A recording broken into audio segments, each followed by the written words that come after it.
Ça filmait pas. Allez, c'est parti. Bonjour à tous, bienvenue sur cette troisième vidéo Tips Altéro. Aujourd'hui, on va voir l'appel et la poussée en jeté. C'est parti. Alors, la position qu'on va avoir pour le front rack, ça va être la barre est posée sur les épaules et les clavicules. On monte les coudes, on ouvre bien la poitrine, on est gainé, en fait, on forme un bloc. Alors, au niveau des pieds, le poids, il est réparti dans toute la plante du pied.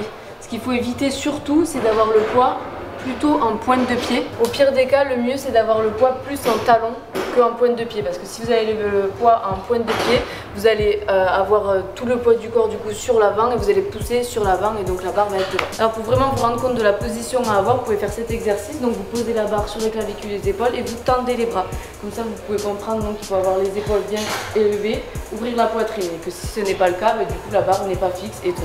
Donc vous mettez dans cette position et vous pouvez faire des appels en descendant bien droit, en restant gainé, droit comme si vous longiez un mur derrière vous.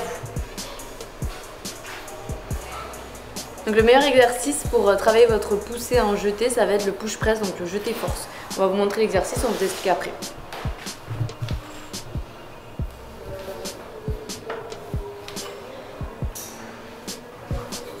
Alors, donc qu'est-ce qu'il fait Louis? Il prend l'appel, il descend sur les jambes, bien droit, gainé, et après il va pousser le plus fort possible sur les jambes. Puis quand la barre décolle des épaules, il actionne les bras à ce moment-là. Avant ce moment-là, les bras ils n'ont pas d'action, ils sont relâchés. Il faut que vous appreniez à doser votre poussée sur les jambes. Donc quand vous avez une barre à vide, vous n'allez pas pousser aussi fort que si vous êtes sur un max par exemple. Mais par contre, dans tous les cas, que ce soit barre à vide ou sur du 100%, vous devez avoir une extension complète. Donc on va vous montrer le mouvement sans extension complète. Donc là, vous voyez, Louis ne finit pas sa poussée. C'est-à-dire que ce soit cheville, genou, hanche, tout n'est pas verrouillé, tout n'est pas en extension complète. Et quand il fait une extension complète, voilà. Il finit donc les chevilles en extension, les genoux verrouillés, les hanches verrouillées, bien droit. Et il finit donc par pousser sur les bras. Ce qu'il faut savoir, c'est que pour le jeté fort, ça va vraiment être un gros travail au niveau des jambes. Donc comme je vous ai montré, comme on vous a montré, il faut tout d'abord pousser le plus fort possible sur vos jambes.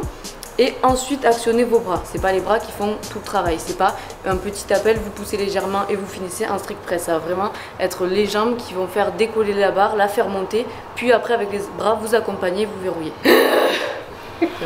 C'est bon. Vous avez deux variantes pour travailler votre poussée en jeté force ou en jeté. Ça va être le tempo et le pose à l'appel. Donc on va vous montrer le tempo. C'est tout simplement le fait de contrôler votre appel. Donc puisque vous contrôlez votre appel, vous contrôlez aussi quoi? Votre posture. Donc vous contrôlez le fait de garder les coudes hauts et de ne pas les baisser au moment de l'appel, de garder la poitrine ouverte, de sentir le poids du corps bien réparti dans la plante de pied.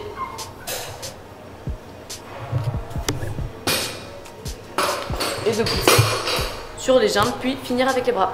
Pour le pose à l'appel, pareil, il va prendre donc l'appel en restant bien droit, les coudes sont montés, la poitrine est ouverte, il reste bien gainé, il fait une pause et il pousse. Donc c'est deux variantes que vous pouvez aussi utiliser pour le mouvement complet de jeté. C'est-à-dire que il fait la pause et il fait un jeté. Voilà. Genre j'allais dire que c'était de la merde. Je crois que j'ai plus besoin de toi. Merci. Merci. C'est bon? Vas-y. C'est bon, on ne dérange pas, c'est dur. Je gêne? Ouais. Oh, ouais. Non, je rigole, vas-y, finis. Fais le singe, vas-y. C'est la grosse levée là. Donc je reprends le jeté force, ça va être vraiment le meilleur exercice pour travailler votre poussée en jeté. Ça va être celui qui va renforcer le fait de pousser sur les jambes. Et ensuite les variantes, donc le tempo et le pose, vous pouvez le faire pour le jeté force, mais aussi pour le mouvement technique de jeté.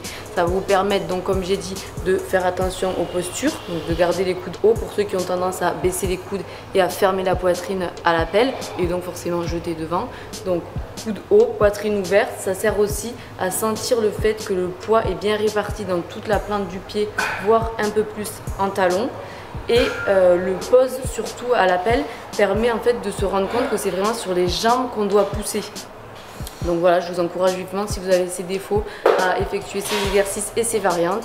Et vous pouvez me dire en commentaire ce que vous en avez pensé. C'est la fin de cette vidéo, j'espère qu'elle vous aura plu. Donc je vois souvent des gens rater des jetés juste à cause de leur appel en fait. Et on ne se rend pas forcément compte des fois que c'est tout simplement ça qu'il faut travailler, la base.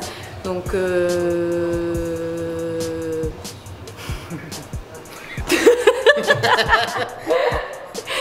si ce contenu vous plaît, je vous invite à suivre ma chaîne YouTube et mon compte Instagram Camille June et je vous dis à la prochaine vidéo.